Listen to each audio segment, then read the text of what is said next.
오늘 하나님께 저희가 가운데 주시는 말씀은 요한복음 12장 30절부터 32절까지의 말씀입니다.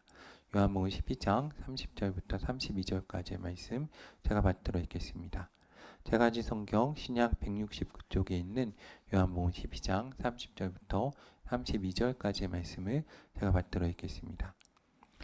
예수께서 대답하여 이르시되 이 소리가 난 것은 나를 위한 것이 아니요 너희를 위한 것이니라. 이제 이 세상에 대한 심판이 이르렀으니 이 세상의 임금이 쫓겨나리라. 내가 땅에서 들리면 모든 사람을 내게로 이끌겠노라 하시니. 아멘. 유세로로 사랑하며 축복합니다. 아멘. 그래서 우리 하늘의 교 가운데 함께 하시고 은혜와 자비와 공유를 우리 교회와 성도들 가운데 허락하시기를 기도합니다. 우리 안에 하나의 말씀 가운데 거하며 흔들리지 않는 교회와 성도가 되기를 기도합니다. 주께서 늘 우리를 기억하시고 우리 가운데 하나의 말씀 허락할 줄로 믿습니다.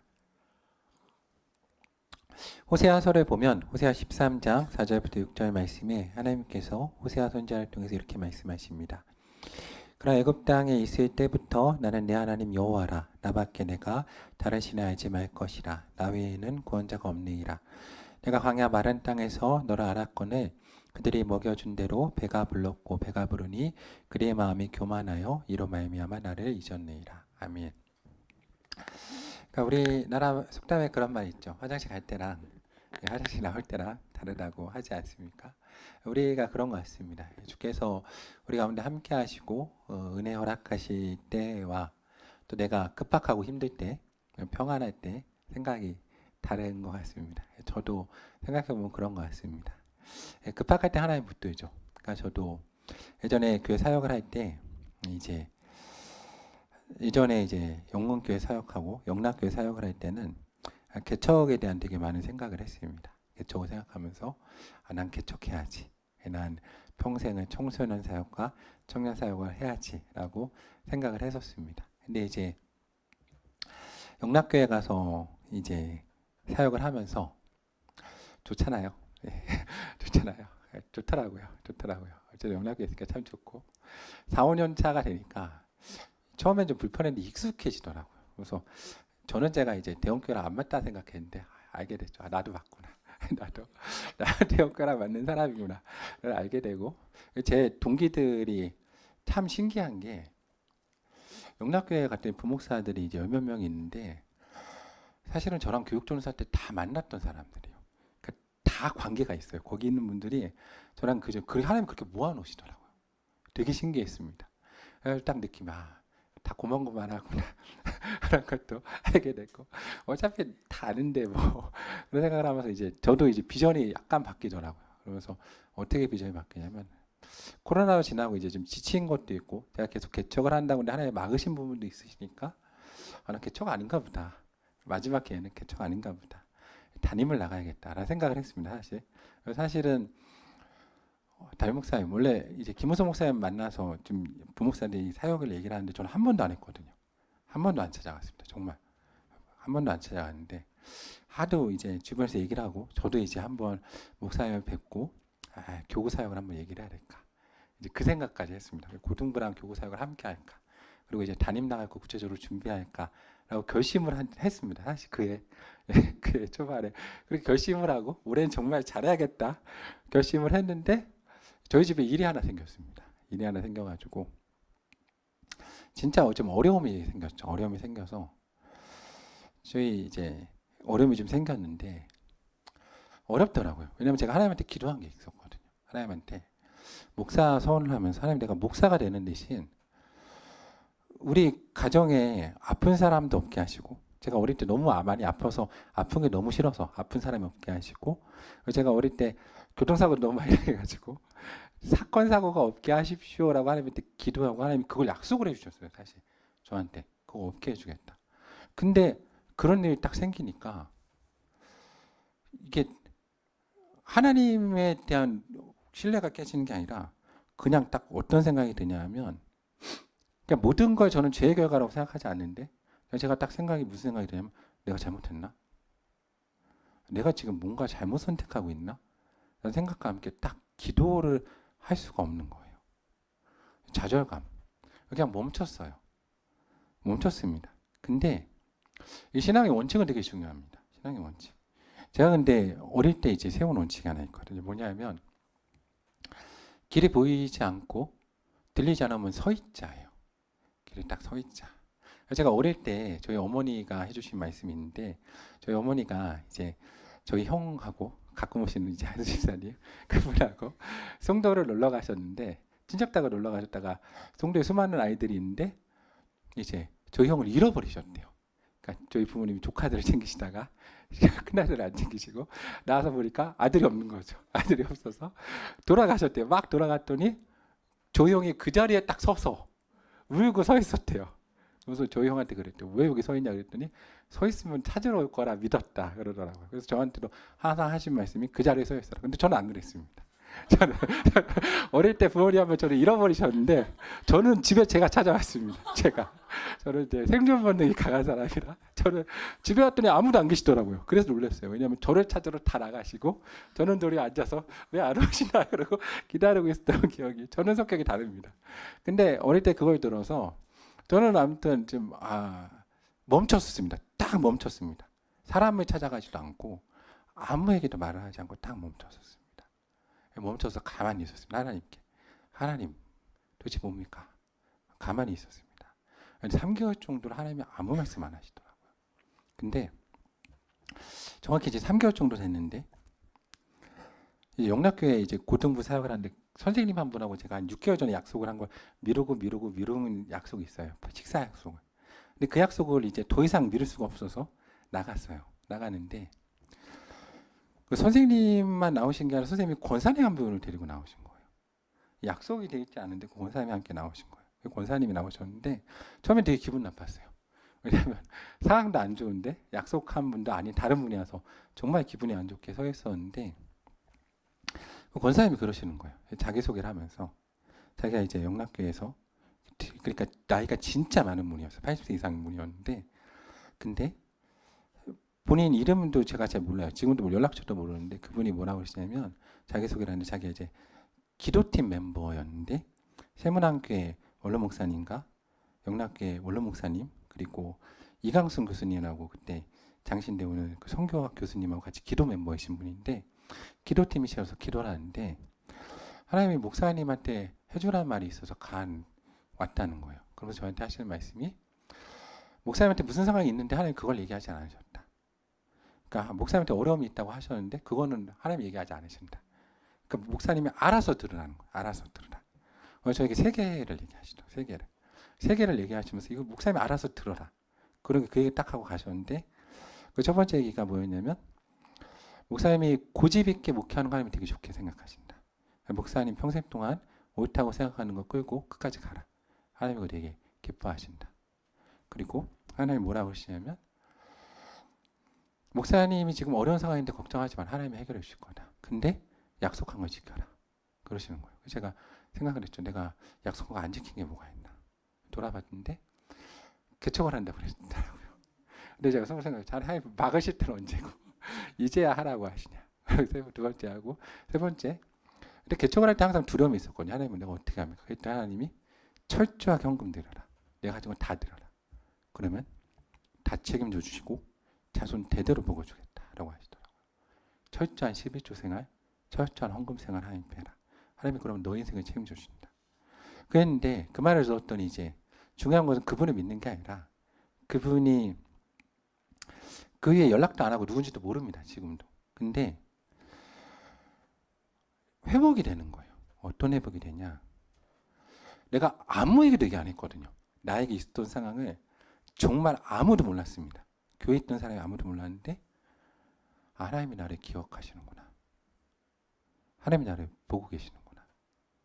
주의 음성이 들리는 것 자체, 누군가 나를 위해 중보하는 것 자체가 힘이 되는 거예요. 누가 나를 놓고 기도해주고 또 하나님이 나를 기억해 주시는구나. 그러니까 문제가 해결된 건 하나도 없었습니다. 그때부터 이제 이 문제를 해결하면서 갔어야죠. 그래서 막 40일 금식하고 기도하면서 나아갔는데 그때 은혜는 하나님의 음성이 들렸다는 것 자체가 은혜인 거예요. 그래 하나님이 나와 함께 하시는구나. 그리고 그러지 않습니까? 하나님이 나에게 얘기해 주셨다는 것은 이제 하나님이 나를 어떻게 하시겠다는 거예요? 책임져 주시겠다는 거죠. 이러면서 믿음이 생기면서 나아가는 거죠. 저도 저희 교회 성도님들이 길이 어렵고 힘들 때 사람들 찾아가지 말고 사람들 의지하지 말고 때로는 멈추어서서 하나님의 음성을 듣기를 기다려야 된다라고 생각합니다.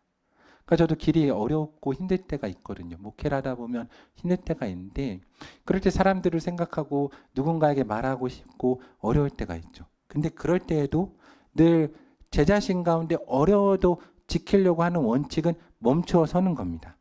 하나님의 음성을 듣는 거죠.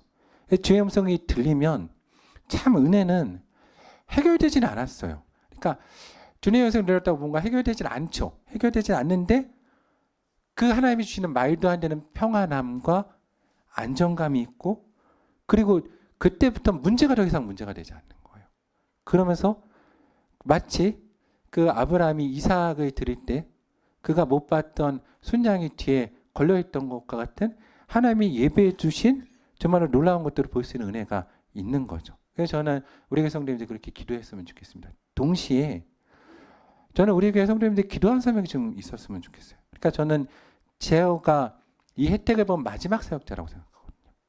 왜냐하면 저 같은 경우는 전도사 시절부터 목사를 하면서 정말 결정적인 순간에 제가 모르는 분들이 그렇게 권사님들이 찾아오셔서 제가 아무한테도 얘기하지 않았지만 하나의 목사님한테 가서 이 말씀을 전해달라고 얘기를 했거든요. 근데 참 안타까운 게 이게 20대 때 60대 분이 찾아오시고 30대 때는 70대 분이 찾아오시더니 40대가 그러니까 80대 분이 찾아오시고 지금은 생각하는 게 계신가?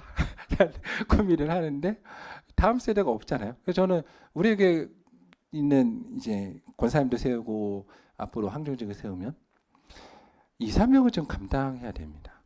기도하면서 하나님 성을 듣고 전하는 사명들.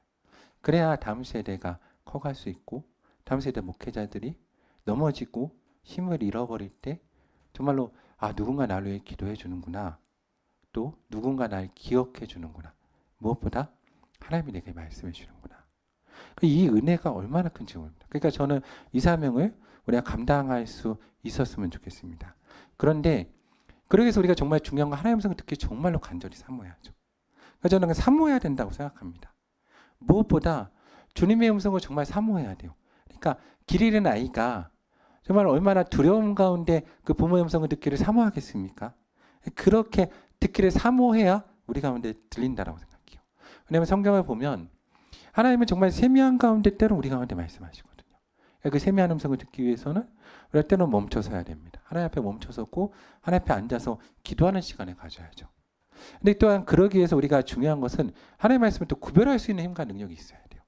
그러니까 누가 뭐라 그러든 다 듣는 것이 아니라 아 이게 정말로 하나님의 말씀이구나라고 명확히 들을 수 있는 능력이 우리 가운데 있어야죠. 그래서 사실은 말씀을 늘 확인해 봐야 됩니다. 가장 중요한 건 성경을 통해서 확인해 봐야죠. 하나님이 우리 가운데 주신 말씀이 있지 않습니까? 그러니까 가장 먼저 확인하는 것은 하나님 사랑과 이웃 사랑에 우리가 이것에 배반하지 않는가. 또 우리가 범죄하는 부분이나 죄를 짓는 부분은 하나님 절대 얘기하지 않으십니다. 근데 종종 사역을 하면서 정말 말도 안 되는 일을 하시는 분들도 있거든요. 주의 뜻이라고 그러면서 그건 정말 맞지 않습니다. 그러니까 말씀 가운데 내 자신을 확인해 봐야죠. 그리고 내가 그 가운데 순종과 결단으로 나아가는 길 가운데 하나님이 나를 부르고 있는가. 우리가 늘 내 자신을 검증해 봐야 됩니다. 그래서 우리는 동시에 또 검증해 봐야 될 건 두 번째는 하나님은 상식적으로 일을 하십니다. 사실은. 하나님이니까 자연법칙을 만드시고 그걸 어기지 않으시는 분이시거든요. 저는 여기에 엄청난 은혜 받는 사람입니다. 하나님이 세상을 창조하신 이후에 단 한 번도 저녁이 되고 아침이 되는 삶을 멈추지 않으셨기 때문에 우리가 밤에 평안히 잠들 수 있지 않습니까? 저는 이게 우리 가운데 주어진 엄청난 은혜와 축복이라고 생각하거든요. 그래서 우리가 기억할 것은 예수님께서는 사탄이 성전에서 뛰어내리라고 하실 때 그거 거절하셨습니다. 그 예수님께서는 사탄이 돌로 떡을 만들라고 하실 때 거절하셨죠. 그러니까 우리가 그런 기도하면 안 됩니다. 근데 저도 때론 그런 기도 진짜 많이 하거든요.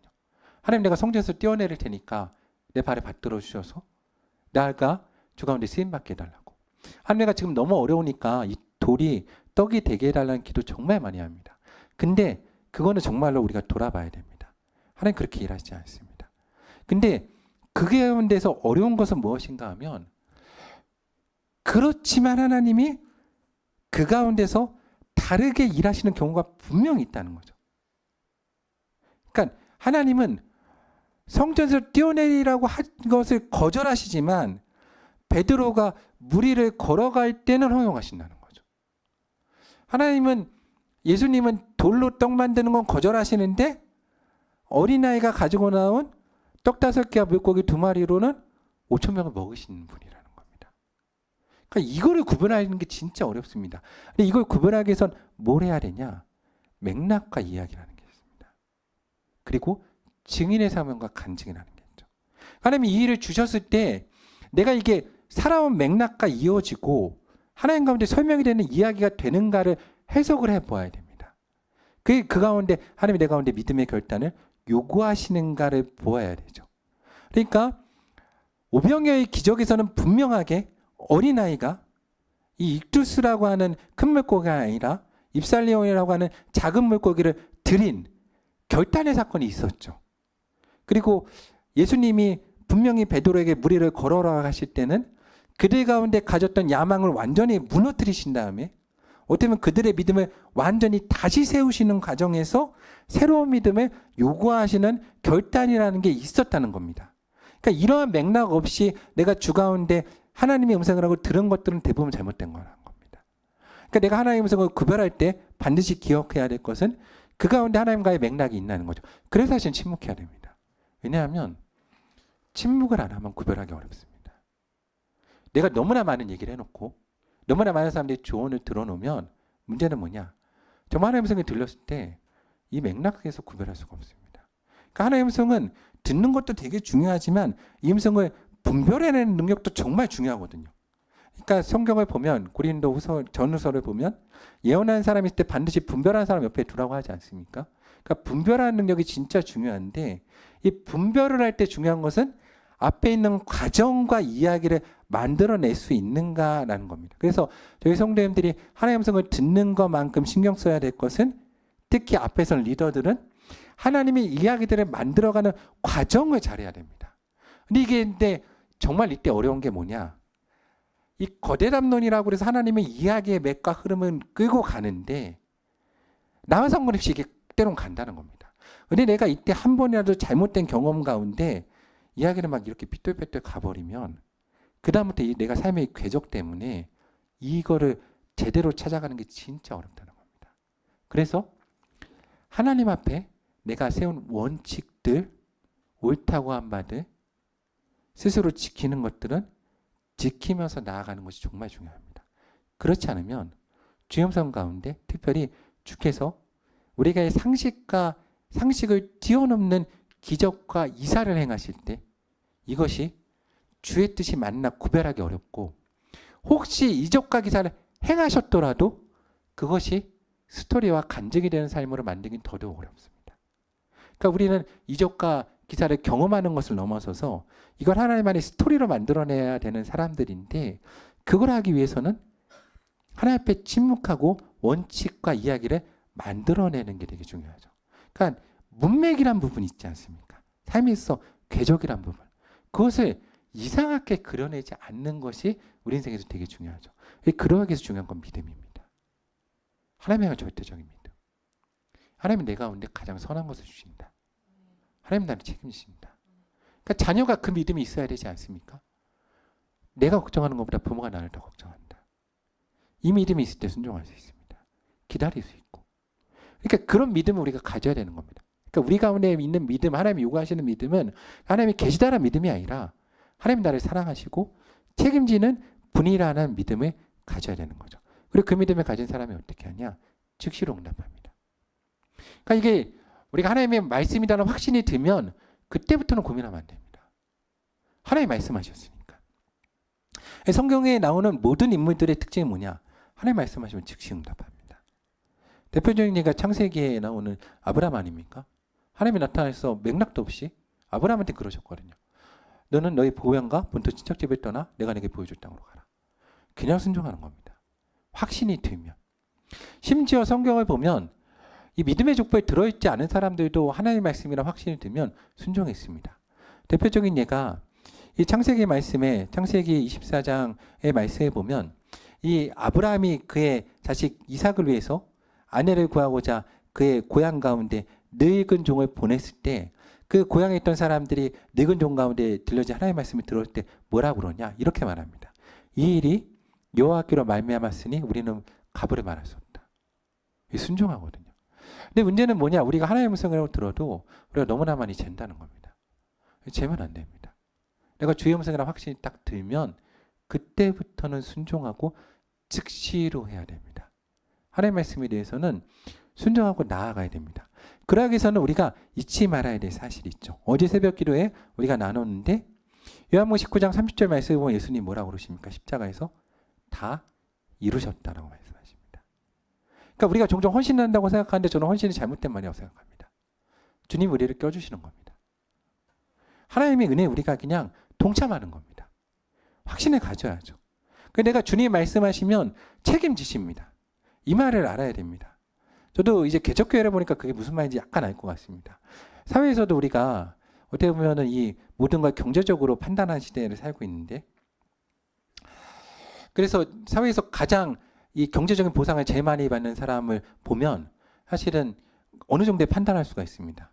사회적으로 경제적으로 제일 많이 보상받는 사람이 누굽니까? 대부분 CEO들, 책임지는 사람들입니다. 그들이 왜 보상을 제일 많이 받습니까? 위험을 부담하기 때문이죠. 책임지기 때문입니다. 그러니까 하나님 우리 가운데 말씀하셨다라는 것은 하나님 우리 가운데 책임지신다는 겁니다. 그게 은혜인 거죠. 그래서 주께서 우리 가운데 말씀하시면 그분한테 그냥 맡기고 움직이는 겁니다. 그리고 그분이 책임지십니다. 그걸 우리가 믿음으로 움직여야죠. 그게 하나님의 백성입니다. 그래서 저는 우리 교회 성도들이 주께서 말씀하시면 즉시로 순종하며 나아갔으면 좋겠습니다. 물론 그 길이 어렵죠. 왜냐하면 주께서 허락하시는 길은 십자가의 길이거든요. 마태복음 16장 24절 이하를 보면 누군지 나를 따라오려거든 자기를 부인하고 자기 십자가를 지고 나를 따를 것이라. 자기 십자가는 다 다릅니다. 그건 다 다릅니다. 근데 여기서 은혜가 있습니다. 왜 은혜가 있냐? 두 가지 은혜가 있습니다. 어떤 은혜가 있냐? 첫 번째, 길을 볼 수가 있죠. 여기서 이제 확신이 생깁니다. 내가 이것이 하나님의 말씀인가 하나님의 음성인가라고 성경을 통해 보아도, 상식을 통해 보아도, 이야기를 통해 보아도 약간 헷갈릴 때가 있습니다. 그럴 때 확실한 건 뭐냐? 그게 끝에 십자가 예수 그리스도가 계시면 그건 그냥 확실합니다. 주님이 그걸 통해 나에게 십자가를 요구하신다. 그럼 확실하지 않겠습니까? 그건 그냥 확실합니다. 그러니까 내 배우자를 사랑해라. 내 자녀를 사랑해라. 내 부모를 사랑해라. 아무리 고민해도 하나님 속이 아닌 것 같다 라고 할 때가 있지 않습니까? 왜냐하면 내가 이번 이겨야겠다 생각할 때가 있거든요. 근데 그게 끝에 십자가 예수님이 보신다. 그러면 져줘야죠. 그럼 져줘야 됩니다. 우리 예수님 그렇게 말씀하시니까. 그건 확실한 겁니다. 검증이 되죠. 이게 내 생각인지. 그래서 사탄은 이기라고 할 때도 있거든요. 근데 그게 고묘하게 하나님 속으로 들릴 때가 있습니다.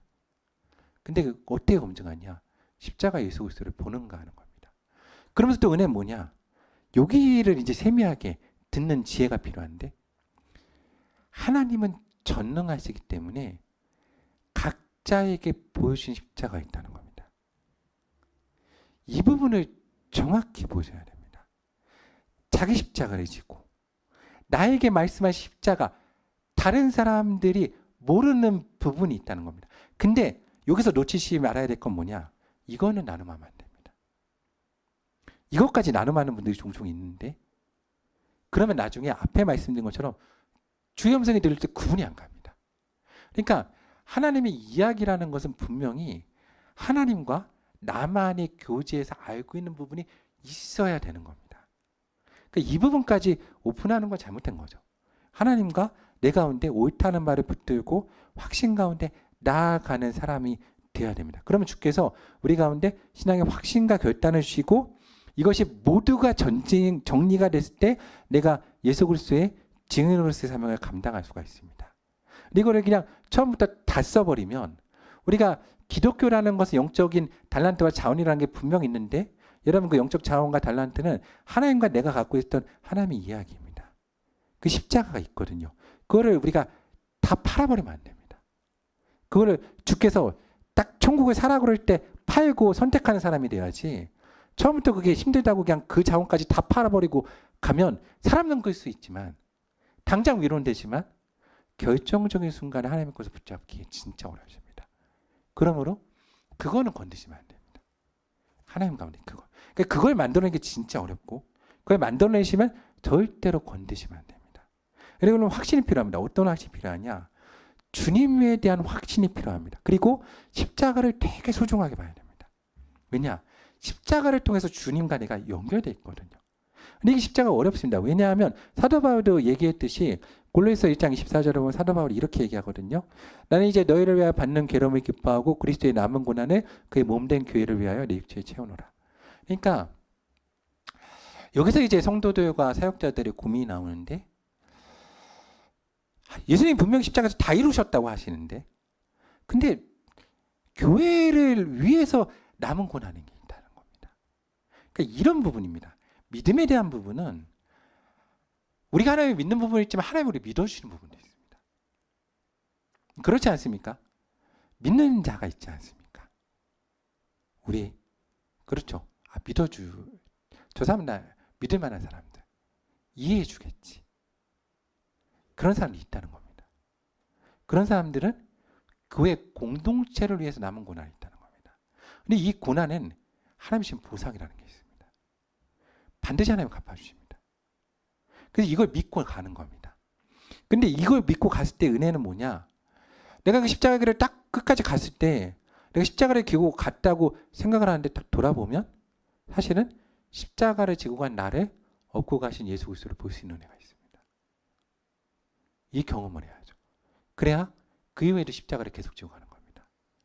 근데 계속 나만 십자가 지고 간 것 같다. 그러면 이게 어려워서 그 다음에 십자가를 못 지죠. 왜 못 지냐? 앞에 말한 것 때문에 그렇습니다. 팔아버려서. 너무 옆에 데리고 가는 사람이 많은 겁니다. 너무 옆에 데리고 온 사람이 많으니까 나를 업고 가는 예수님이 보이지 않는 겁니다. 여러분 그래서 사람 많이 데려가면 안 됩니다. 이 얘기가 무슨 얘기인지 잘 알아두셔야 됩니다. 사랑하지 말란 말 아닙니다. 책임지지 말란 말이 아니라 십자가 지고 가는 길에 너무 이 십자가를 수많은 사람들과 나눠지지 말라는 겁니다.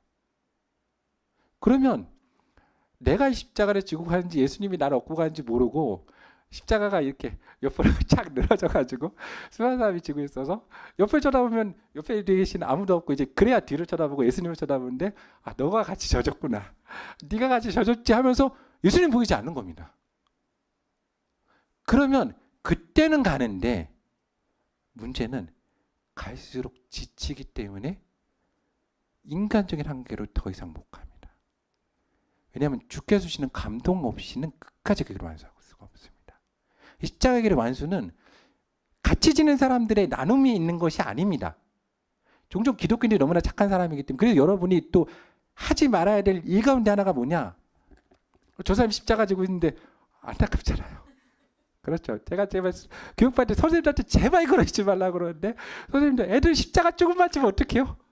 네가 십자가를 지다니. 뛰어가서 그 십자가 애가 지고 있는 거 막 뺏어가지고 내가 지고 막 걸어가시는데 제발 그러지 마시라고. 그러면 애들이 십자가를 지고 가면서 예수님 어떻게 만납니까? 십자가의 길은 여러분 나눔이 있는 게 아닙니다. 뭐에 은혜가 있냐? 그 끝에 계시는 부활하신 예수 그리스도의 승리의 은혜가 있는 것이지 나눔의 은혜가 있는 게 아닙니다. 물론 나눠지면 복 받죠. 여러분 구레네 내 사람 시몬을 강제로 줬을 때 얼마나 그 자손들이 복을 받았습니까? 내가 그 복을 받겠다고 나의 십자가 뺏지 마시고 좀 두셔서 그들도 그들의 십자가를 지도록 해야 됩니다. 근데 이 경험은 어떻게 할 수 있냐? 내가 십자가를 나누지 않을 때 그걸 경험할 수 있습니다. 여기 십자가 나누는 거 아닙니다, 여러분. 십자가 나누지 마십시오. 나누려고도 하지 말고 대신 져주려고도 하지 마십시오. 그거는 나와 주님의 몫이고 그 사람과 그 사람의 주님의 몫입니다. 여러분 이거 평생 계속해주면 여러분이 예수님 자리에 서게 됩니다. 이거 진짜 조심하셔야 됩니다, 여러분. 근데 여기에 정말로 빠진 사람 정말 많거든요. 왜? 제가 만나본 기독교는 다 착하거든요. 다 착하거든요. 여러분 그건 착한 게 아닙니다. 주님이 원하시는 그 자리에 서야 됩니다. 저는 우리가 주 예수 그리스도의 음성을 듣는 사람들이 되어야 된다고 생각합니다.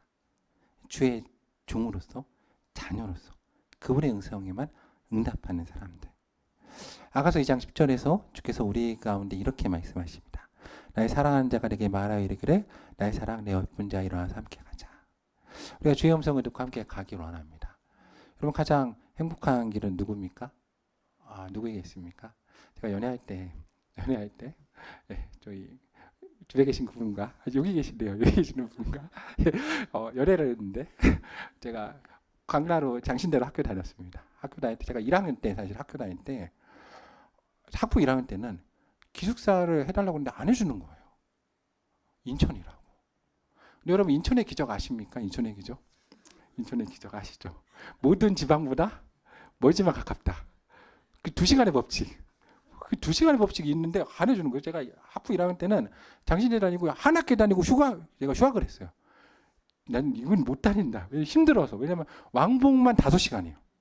전주 타고 2시간? 저 때는 저기 급행이 없었거든요. 걸어가는데 30분. 하루에 5시간을 다녔어요. 그리고 장신대 학부는 1학년은 1교시 수업을 다 넣어놔요. 8시 반에. 그리고 끝나고 기도회가 있어요. 하고 끝나면 10시예요. 정말 1년 다니고 나서 제가 정말 그때 저희 부모님이 저를 기억하실 겁니다. 피골이 상접해져가지고 여러분 상상 못한 모습입니다. 금식할 때보다 더 몰랐어요. 제가 군대 가는 게 낫겠다 그래서 군대 갔다 왔습니다. 군대 갔다 왔는데 근데 이제 신대원에 가서 또 그걸 반복하게 된 거예요. 왕복 4시간. 근데 너무 감사했어요. 4시간이 수초로 가더라고요. 왜 그랬을까요? 딱 하나 차이밖에 없습니다. 그 시간에 누가 계시니까? 그분이 계시니까. 그 시간이 너무 짧은 거예요. 제가 알았습니다. 십자가의 길이 중요한 게 아니구나. 누구랑 가는지가 중요합니다. 여러분 십자가의 길 누구랑 가십니까? 왜 힘드냐면 옆에 사람들과 나누니까 힘든 겁니다. 여러분 나누니까 힘든 겁니다. 사실은 예수님과 거하면 안 힘듭니다. 여러분 나누지 마십시오. 십자가 나누는 거 아닙니다. 십자가는 내가 지고 가는 겁니다. 나눌 수 있는 거 아닙니다. 그럼 힘듭니다. 그러니까 힘든 겁니다. 여러분에게 주신 십자가 여러분이 지고 그냥 예수님하고 굳이 끝까지 가십시오. 그게 끝에서 예수님 만나야지 사람들 만나는 거 아닙니다. 저는 우리 하늘의 교회 성도님들이 끝까지 십자가의 길을 완수하셔서 각자에게 주어지는 면류관이 있지 않습니까? 그 면류관 산을 받아 누릴 수 있는 교회와 성도가 되는 은혜가 우리 가운데 있기를 소망합니다.